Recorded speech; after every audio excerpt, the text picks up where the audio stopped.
സംസ്ഥാനതല വിദഗ്ധ സമിതിയും പദ്ധതി നടപ്പാക്കും മുമ്പ് സ്വീകരിക്കേണ്ട നടപടികൾ നിർദ്ദേശിച്ചിരുന്നു. 2043 കോടി 74 ലക്ഷം രൂപയാണ് പദ്ധതിയുടെ നടത്തിപ്പ് ചെലവ്. സംസ്ഥാനത്തെ ഒരു റോഡ് പദ്ധതിയുടെ ഏറ്റവും ഉയർന്ന ചെലവാണിത്.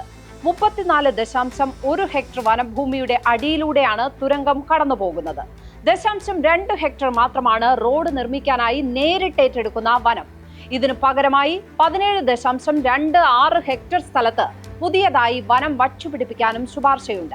എൻവയോൺമെന്റലി സെൻസിറ്റീവ് ഏരിയയാണ് അഥവാ പരിസ്ഥിതി ദുർബല പ്രദേശമാണ് എന്ന് ചൂണ്ടിക്കാണിച്ചാണ് വിദഗ്ധ സമിതിയുടെ നിർദ്ദേശങ്ങൾ ആരംഭിക്കുന്നത് തന്നെ. മണ്ണിടിച്ചിൽ ഉണ്ടാകാൻ സാധ്യതയുള്ള സ്ഥലങ്ങൾ മൈക്രോ മാപ്പിംഗ് നടത്തി അടയാളപ്പെടുത്തണം. ഗ്രാമപഞ്ചായത്തുകളുടെ പ്രതിനിധികളെ ഉൾപ്പെടുത്തി പ്രദേശത്ത് എൻവയോൺമെന്റൽ മാനേജ്മെന്റ് കമ്മിറ്റി രൂപീകരിക്കണമെന്നും സംസ്ഥാന വിദഗ്ധ സമിതിയും ശുപാർശ ചെയ്തിരുന്നു.